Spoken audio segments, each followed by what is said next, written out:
سورة البقرہ آیت نمبر 138۔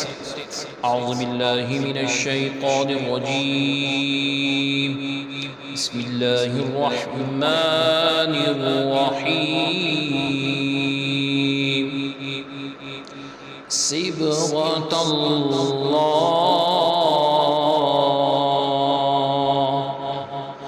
ومن احسن من اللہ وَنَحْنُ لَهُ عَابِدُونَ۔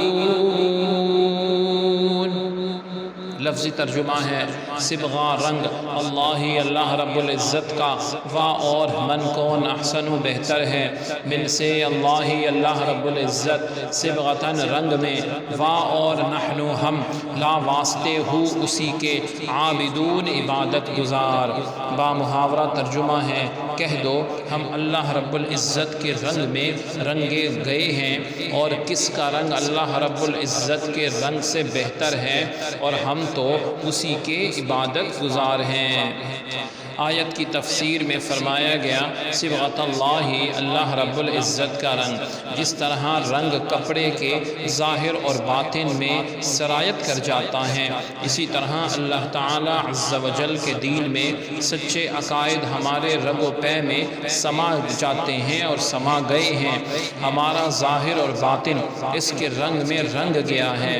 ہمارا رنگ جو ہے وہ ظاہری رنگ نہیں جو کچھ فائدہ نہ دے، بلکہ دین اسلام کا ایسا رنگ ہے جو نفوس کو نفس کو پاک کرتا ہے۔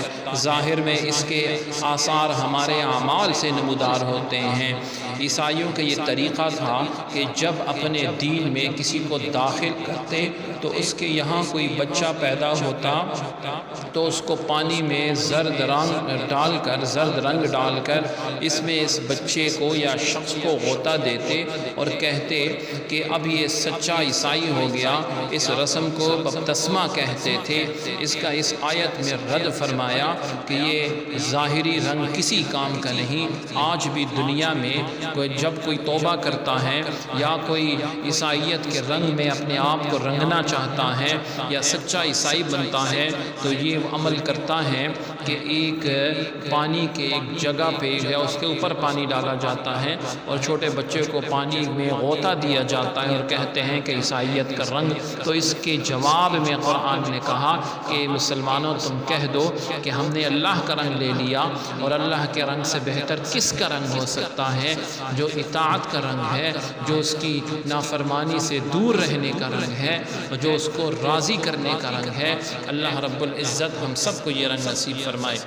سبحانک اللہم و بحمدک، اشہد ان لا الہ الا انت، استغفرک و اتوب الیک، وصلی اللہ تعالی علی خیر خلقہ محمد وعلی آلہ واصحابہ اجمعین برحمتک یا ارحم الراحمین۔